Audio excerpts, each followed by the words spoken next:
Hello, my name is Allison Clark, and I'm so excited to be your child's 8th grade math teacher this school year.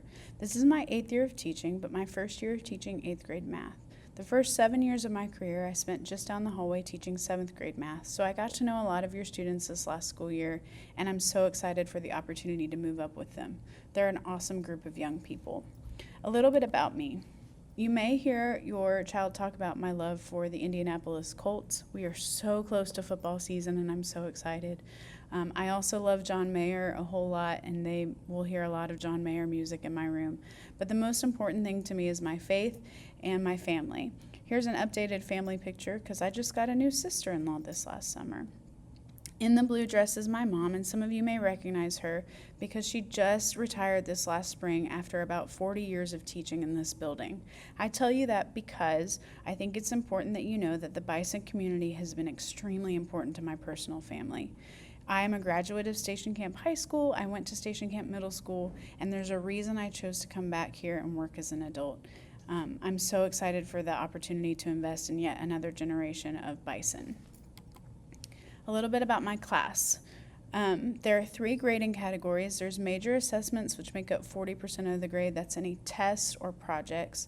Quizzes are 30% of the grade, and then anything that's not a test, project, or a quiz falls in the minor assignment category, and that's the last 30% of the overall grade.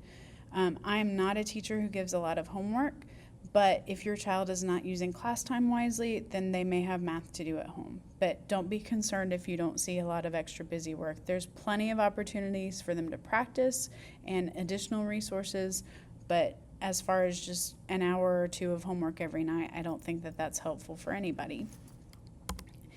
One of the main things that I think is important for me to share with you is the difference between Google Classroom and Skyward when it comes to math.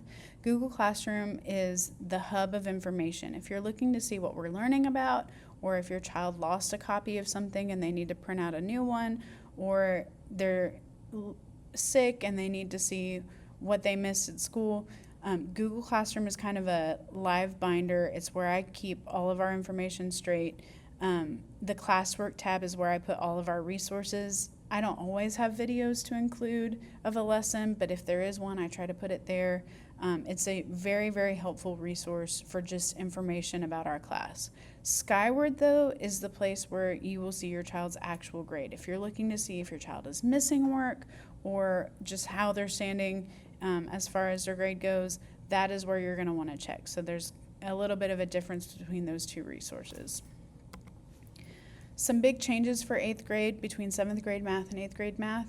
The biggest one, I believe, is that late work, they only have 1 day to turn that in. Otherwise, we won't accept it. After Christmas, we won't accept it at all. Our goal is to prepare them for high school, and so we want to make sure that we're doing that well, and that's a little bit of an adjustment. So at the end of the 9 weeks is usually when students get stressed about their grade, but by then it will be too late. So that's one thing I want to make you aware of.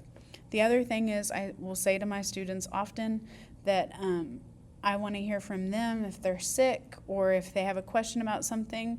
Again, trying to prepare them for high school. They are at the point in their lives where they need to start taking ownership of their own education. And so that is really going to be an emphasis this year that wasn't as much of an emphasis last year. All of that being said, if something does come up that I need to know about, please let me know. My email address is the best way to get in contact with me. I'm pretty quick when it comes to responding usually, unless something crazy is going on. My email is allison.clark@sumnerschools.org. Make sure your child has that information as well. I hope you have a wonderful day, and I'm looking forward to a great school year ahead. Thank you.